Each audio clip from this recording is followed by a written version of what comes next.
Assalamualaikum warahmatullahi wabarakatuh. Perkenalkan, nama saya Mrazikin dari kelompok 8 akan mempresentasikan tentang hasil diskusi kami tentang penaksiran resiko dan desain pengujian. Yang pertama saya akan membahas tentang pengertian penaksiran resiko. Penaksiran resiko ialah suatu proses evaluasi dalam desain dan operasi pengendalian intern dalam rangka mencegah atau mendeteksi salah saji dalam penyajian laporan keuangan. Selanjutnya tentang tahap-tahap pengendalian risiko. Tahap-tahap pengendalian risiko ada 4. Yang pertama perencanaan audit, yang kedua pemahaman dan pengujian dan pengendalian intern, yang ketiga pelaksanaan pengujian substantif, yang keempat laporan audit. Selanjutnya ialah membahas tentang proses-proses pemahaman dan pengujian pengendalian intern. Yang pertama, pertimbangan pengetahuan yang diperoleh atas pemahaman auditor. Yang kedua, melakukan identifikasi salah saji potensial yang terjadi secara dalam resi entitas. Yang selanjutnya, yang ketiga, melakukan identifikasi pengendalian yang perlu dilakukan untuk mencegah dan mendeteksi salah saji. Yang keempat, melakukan pengujian desain terhadap pengendalian yang perlu dilakukan supaya lebih efektif dalam operasi pengendalian intern. Yang selanjutnya melakukan evaluasi terhadap bukti dan buat taksiran risiko terhadap pengendalian. Yang selanjutnya materi yang kedua tentang pengujian pengendalian. Pengertiannya yaitu pengujian pengendalian tersendiri itu ialah prosedur audit yang dilakukan untuk menentukan efektivitas dalam atau operasi pengendalian intern. Biasanya dalam kebijakan dan prosedur akan lebih efektif dalam pengujian pengendalian itu dalam menggunakan 3 pertanyaan. Yang pertama, bagaimana pengendalian itu diterapkan. Yang kedua, apakah pengendalian tersebut dapat diterapkan secara konsisten. Yang ketiga, siapa pengendalian tersebut diterapkan. Selanjutnya pengujian secara bersamaan atau current test of control, yaitu pengendalian yang dilaksanakan oleh auditor bersamaan dengan waktunya dengan usaha pemerolehan pemahaman dan pengendalian intern. Yang selanjutnya pengujian pengendalian tambahan atau pengujian pengendalian yang direncanakan ialah sesuatu yang dilaksanakan oleh auditor dalam pekerjaannya di lapangan. Pengujian ini memberikan bukti tentang penerapan semestinya apa yang terjadi di lapangan berjalan enggak sesuai dengan strategi yang diinginkan. Materi yang selanjutnya yaitu perancangan pengujian pengendalian. Perancangan tersebut terbagi menjadi 3, yaitu tentang jenis pengujian pengendalian. Jenis pengujian pengendalian tersebut ada 3 macam. Yang pertama ada 4 macam. Yang pertama permintaan keterangan, yang kedua pengamatan, yang ketiga inspeksi, yang keempat pelaksanaan kembali. Pengujian pengendalian ini dapat dilakukan oleh auditor dengan meminta keterangan dengan personel dalam pekerjaannya yang berkaitan dengan pelaporan keuangan. Yang selanjutnya yang B, yaitu waktu pelaksanaan pengujian pengendalian. Waktu pelaksanaan pengujian pengendalian itu berkaitan dengan kapan prosedur tersebut dapat dilaksanakan dan bagaimana dan terdapat pada bagian periode-periode akuntansi mana yang berhubungan dengan pengujian pengendalian tambahan yang dilaksanakan secara intern. Yang selanjutnya yang C, yaitu lingkup pengujian pengendalian. Lingkup pengujian pengendalian sendiri itu biasanya ialah yang dilakukan oleh auditor adalah dengan mengumpulkan bukti lebih banyak mengenai efektivitas pengendalian intern. Maka semakin banyak bukti yang dapat dikumpulkan oleh auditor, maka semakin efektif bukti yang dapat digunakan oleh auditor dalam melakukan pengujian pengendalian intern. Ujian ini memberikan bukti tentang penerapan semestinya apa yang terjadi di lapangan berjalan enggak sesuai dengan strategi yang diinginkan. Materi yang selanjutnya yaitu perancangan pengujian pengendalian. Perancangan tersebut terbagi menjadi 3, yaitu tentang jenis pengujian pengendalian. Jenis pengujian pengendalian tersebut ada 3 macam. Yang pertama ada 4 macam. Yang pertama permintaan keterangan, yang kedua pengamatan, yang ketiga inspeksi, yang keempat pelaksanaan kembali. Pengujian pengendalian ini dapat dilakukan oleh auditor dengan meminta keterangan dengan personel dalam pekerjaannya yang berkaitan dengan pelaporan keuangan. Yang selanjutnya yang B, yaitu waktu pelaksanaan pengujian pengendalian. Waktu pelaksanaan pengujian pengendalian itu berkaitan dengan kapan prosedur tersebut dapat dilaksanakan dan bagaimana, dan terdapat pada bagian periode-periode akuntansi mana yang berhubungan dengan pengujian pengendalian tambahan yang dilaksanakan secara intern. Yang selanjutnya yang C, yaitu lingkup pengujian pengendalian. Lingkup pengujian pengendalian sendiri itu biasanya ialah yang dilakukan oleh auditor adalah dengan mengumpulkan bukti lebih banyak mengenai efektivitas pengendalian intern. Maka semakin banyak bukti yang dapat dikumpulkan oleh auditor, maka semakin efektif bukti yang dapat digunakan oleh auditor dalam melakukan pengujian pengendalian intern. Oke, yaitu program audit untuk pengujian pengendalian. Jadi di sini keputusan yang diambil oleh seorang auditor itu berkaitan dengan jenis, lingkup, dan saat pengujian pengendalian, dan harus didokumentasikan dalam suatu program audit dan kertas kerja yang bersangkutan. Seperti telah diuraikan pada bab 3 tentang bukti, program audit itu adalah daftar prosedur audit untuk seluruh audit unsur tertentu. Sedangkan prosedur audit itu adalah instruksi rinci untuk mengumpulkan tipe bukti audit tertentu yang harus diperoleh pada saat tertentu dalam audit. Di dalam buku Auditing dengan penulis Mulyadi di halaman 233 itu terdapat gambar 8.3, di mana itu merupakan contoh program audit untuk pengujian pengendalian terhadap transaksi pengeluaran kas.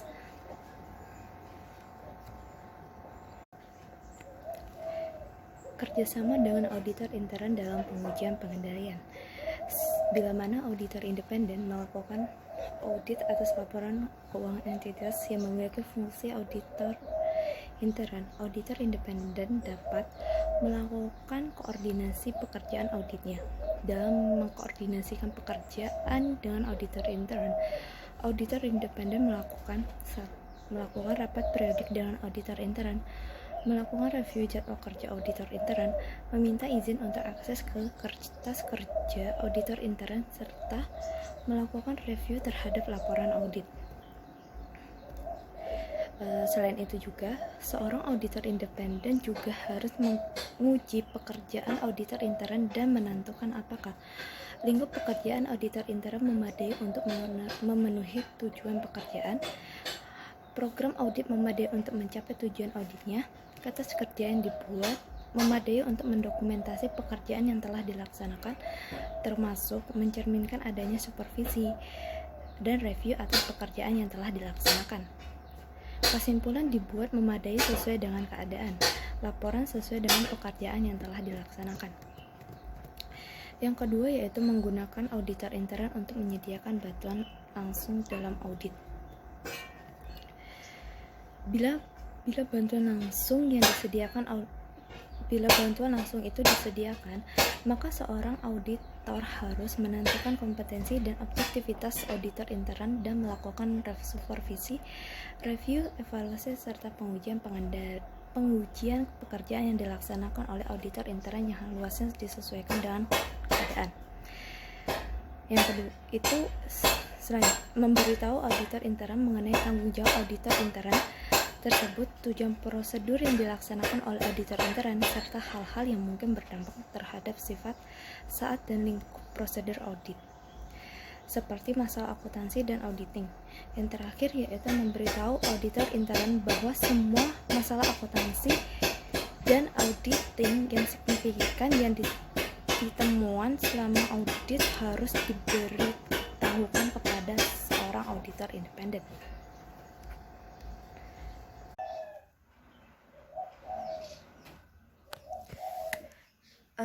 Yaitu pengujian dengan tujuan ganda.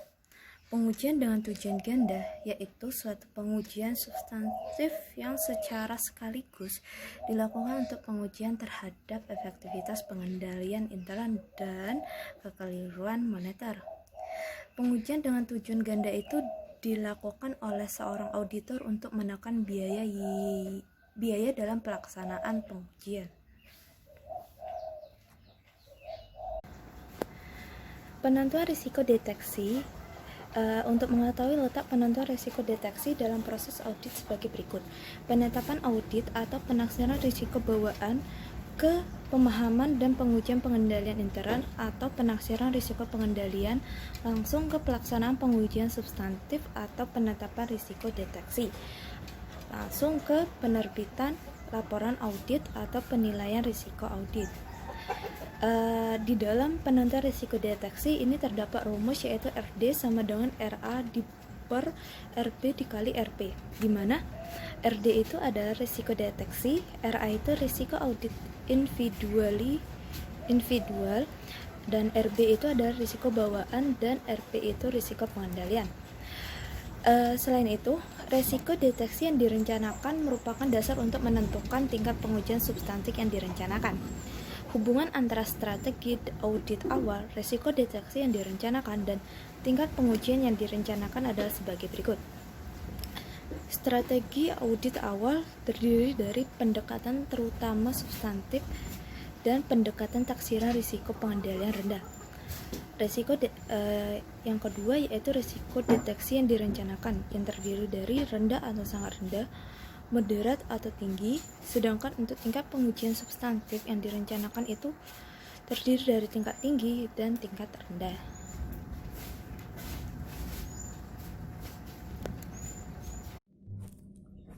Untuk pembahasan selanjutnya yaitu mengenai desain pengujian substantif.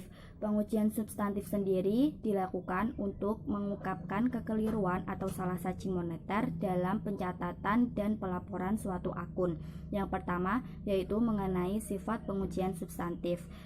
Mencakup jenis dan efektivitas prosedur audit yang dilakukan oleh auditor.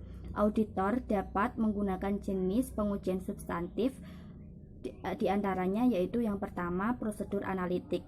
Sesuai dengan SA Seksi 329 menyatakan bahwa prosedur analitik menunjukkan efektivitas dan efisiensi yang diharapkan dari suatu prosedur analitik dalam mengidentifikasi kemungkinan salah saji moneter. Prosedur analitik memerlukan biaya yang rendah. Yang kedua yaitu pengujian terhadap transaksi rinci. Pengujian terhadap transaksi rinci ini berupa prosedur pengusutan atau tracking dan pemeriksaan bukti pendukung atau vouching. Fokus pengujian terhadap transaksi rinci yaitu untuk menemukan kemungkinan kekeliruan atau salah saji moneter.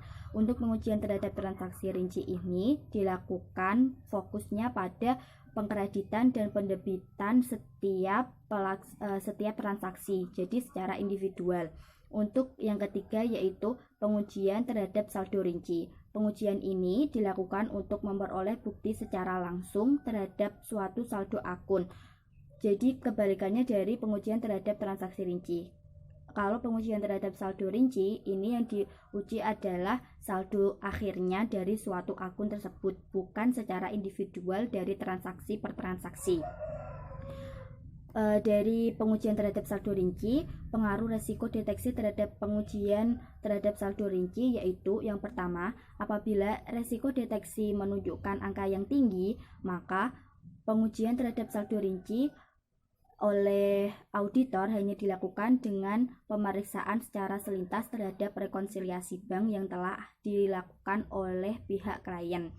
Yang kedua, apabila resiko deteksi menunjukkan nilai moderat atau sedang, maka pihak auditor melakukan review terhadap rekonsiliasi bank yang dibuat oleh pihak klien dan memverifikasi pos-pos akun yang direkonsiliasi. Yang ketiga, apabila risiko deteksi menunjukkan nilai yang rendah, maka pihak auditor melakukan rekonsiliasi bank sendiri dengan meminta rekening koran dari pihak klien dan memverifikasi pos-pos akun yang direkonsiliasi. Yang ketiga, apabila risiko deteksi menunjukkan nilai yang sangat rendah, maka pihak auditor melakukan rekonsiliasi bank sendiri dengan meminta bukti rekening koran secara langsung kepada pihak bank dan memverifikasi pos-pos akun yang direkonsiliasi. Desain pengujian substantif yang kedua meliputi pengujian substantif sebelum tanggal neraca. Keputusan melaksanakan pengujian substantif sebelum tanggal neraca harus didasarkan pada apakah auditor dapat menekan biaya sebesar mungkin pada saat pelaksanaan pengujian substantif yang dilakukan pada tanggal neraca, sehingga pengujian sebelum tanggal neraca akan menjadi lebih efisien. Yang kedua yaitu mengendalikan risiko audit tambahan. Pembahasan yang ketiga yaitu saat pengujian dari pengujian substantif ini. Waktu pelaksanaan pengujian substantif berdasarkan pada tingkat risiko deteksi. Apabila risiko deteksi tinggi, maka pengujian dilaksanakan sebelum akhir tahun yang diaudit. Namun, apabila risiko deteksi rendah, maka pengujian dilaksanakan pada atau mendekati tanggal neraca. Yang keempat yaitu mengenai lingkup pengujian substantif. Lingkup pengujian substantif menunjukkan jumlah besarnya sampel yang diuji atau bukti-bukti yang diperlukan dalam pengujian substantif. Semakin tinggi risiko deteksi, semakin rendah bukti audit yang diperlukan. Semakin rendah tingkat risiko deteksi, maka semakin tinggi bukti audit yang diperlukan. Assalamualaikum warahmatullahi wabarakatuh. Saya Aiza. Saya akan melanjutkan materi tentang pengembangan program audit untuk pengujian substansif.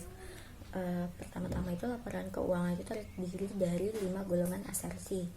Yang pertama ada keberadaan atau keterjadian, kedua ada kelengkapan, ketiga ada hak dan kewajiban, keempat ada penilaian atau alokasi, dan yang terakhir ada penyajian dan pengungkapan. Nah, dalam desain pengujian substansif ini, auditor harus menentukan pengujian semestinya untuk mencapai setiap tujuan audit. Tujuan audit khusus yang berkaitan dengan setiap asersi. Nah, sebelumnya asersi itu adalah pernyataan manajemen yang terdapat di komponen laporan keuangan. Nah, selanjutnya akan dibahas hubungan antara asersi, tujuan audit khusus, dan pengujian substansifnya. Golongan asersi yang pertama itu ada keberadaan atau keterjadian. Salah satu tujuan auditnya itu yaitu ada sediaan yang dicantumkan dalam neraca secara fisik ada. Nah, contoh pengujian substansifnya yaitu menguji transaksi sediaan di antara tanggal awal penghitungan fisik dengan tanggal yang ada di neraca. Golongan asersi yang kedua ada kelengkapan. Salah satu tujuan auditnya yaitu sediaan meliputi semua produk, bahan, perlengkapan yang ada di lokasi perusahaan. Contoh pengujian substansifnya yaitu dengan membandingkan hubungan antara saldo akun sediaan dengan kegiatan pembelian, produksi, dan penjualan saat itu. Golongan asersi yang ketiga itu ada hak dan kewajiban. Salah satu tujuan auditnya itu yaitu sediaan tidak mencakup unsur yang ditagihkan kepada pelanggan atau yang dimiliki oleh pihak lain. Contoh pengujian substansifnya yaitu dengan memeriksa faktur dari pemasok yang telah dibayar, perjanjian konsinyasi, dan kontrak. Golongan asersi yang keempat salah satu tujuannya yaitu ada unsur sediaan yang lambat perputarannya, berlebihan, rusak, atau usang itu dimasukkan ke dalam sediaan yang telah diidentifikasi. Salah satu bentuk pengujian substansifnya yaitu dengan memeriksa analisis perputaran sediaan tersebut dan membandingkan hubungan antara saldo sediaan dengan volume penjualan yang diperkirakan. golongan asersi yang kelima yaitu ada penyajian dan pengungkapan. Salah satu tujuan auditnya yaitu golongan besar persediaan dan dasar penilaiannya diungkapkan secara memadai dalam laporan keuangan. Cara untuk pengujian substansifnya yaitu bentuknya mereview draft laporan keuangan dan membandingkan pengungkapan yang dicantumkan dalam laporan keuangan dengan yang ditetapkan oleh prinsip akuntansi yang berterima umum di Indonesia. Selanjutnya ada rangka umum pengembangan program audit untuk pengujian substansif. Nah, ini terdiri dari 4 hal. Yang pertama itu menentukan prosedur audit awal. Yang prosedur audit awal ini maksudnya itu ditujukan oleh auditor untuk memperoleh keyakinan bahwa asersi dalam laporan keuangan itu didukung oleh catatan akuntansi yang andal. Terdiri dari menentukan prosedur audit awal ini terdiri dari 6 langkah. Yang pertama yaitu mengusut saldo pos yang tercantum dalam neraca saldo akun yang bersangkutan di dalam buku besar. Yang kedua ada menghitung kembali saldo akun yang bersangkutan dalam buku besar. Yang ketiga mereview terhadap mutasi luar biasa jumlah dan sumber posting dalam akun yang bersangkutan. Yang keempat ada mengusut saldo awal akun yang bersangkutan ke kertas kerja tahun lalu. Yang kelima ada mengusut posting debit atau kredit akun tersebut ke dalam jurnal yang bersangkutan. Yang terakhir ada merekonsiliasi akun kontrol tersebut dalam buku besar ke buku besar pembantu yang bersangkutan. Nah, langkah terakhir ini hanya dilaksanakan oleh auditor jika kliennya menyelenggarakan buku pembantu untuk merinci akun yang bersangkutan.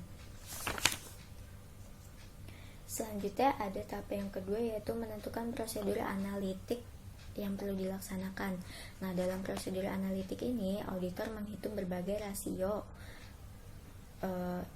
rasio kemudian dibandingkan dengan harapan auditor. Misalnya itu rasio tahun yang lalu, rasio rata industri, dan rasio yang dianggarkan. Nah, pembandingan ini membantu auditor untuk mengungkapkan berbagai hal. Yang pertama itu peristiwa atau transaksi yang tidak biasa. Yang kedua ada perubahan akuntansi, dan yang ketiga ada perubahan usaha. Selanjutnya ada menentukan pengujian terhadap transaksi rinci yang terdiri dari prosedur pengusutan dan pemeriksaan bukti pendukung untuk membuktikan kelima asersi tersebut terhadap transaksi tertentu. Selanjutnya ada menentukan pengujian terhadap akun rinci. Ini pun sama, yaitu menentukan berbagai prosedur audit untuk membuktikan kelima asersi tersebut terhadap akun tertentu. Selanjutnya ada program audit perikatan pertama, yaitu menurut SA Seksi 323 itu perikatan audit tahun pertama tentang saldo awal. Ada 2 hal yang perlu perhatian khusus dari auditor. Yang pertama itu auditor harus memastikan bahwa saldo awal mencerminkan penerapan kebijakan akuntansi yang semestinya. Yang kedua, bahwa kebijakan auditor tersebut diterapkan secara konsisten dalam laporan keuangan tahun berjalan. Apabila ada perubahan kebijakan akuntansi atau penerapannya, auditor harus memperoleh kepastian bahwa perubahan tersebut memang semestinya dilakukan. Selanjutnya ada program audit dalam perikatan berulang. Nah, dalam perikatan audit berulang ini, auditor dapat melakukan akses ke program audit yang digunakan dalam audit tahun lalu. Program audit untuk pengujian substansif ini biasanya dipakai untuk audit tahun berjalan. Oleh karena itu, dalam perikatan audit berulang, program audit biasanya disiapkan sebelum auditor menyelesaikan studi dan evaluasi terhadap pengendalian internal. Selanjutnya ada contoh program audit untuk pengujian substansif. Nah, ini di buku Mulyadi itu terdapat di bab 4 tentang kertas kerja halaman 105. Bisa dibuka bukunya halaman 105, itu terdapat tabel ini tuh untuk pengujian substansif yang tadi ada 4 langkah itu. Yang pertama itu ada prosedur audit awal. Nah, di sini tuh kebetulan ada 5 hal, karena yang langkah ke-6 tadi itu kan hanya digunakan auditor apabila kliennya menggunakan buku besar pembantu terhadap akun yang bersangkutan untuk diaudit. Tapi kalau di tabel yang halaman 105 ini hanya ada 5 langkah. Selanjutnya ada pengujian analitik, kemudian pengujian terhadap transaksi rinci dan akun rinci. Yang terakhir ada verifikasi, penyajian, dan pengungkapan. Nah, ini termasuk golongan asersinya. Dalam tabel ini juga dicantumkan indeks kertas kerjanya, tanggal pelaksanaannya, dan pelaksananya. Sekian yang dapat saya sampaikan, kurang lebihnya mohon maaf. Terima kasih.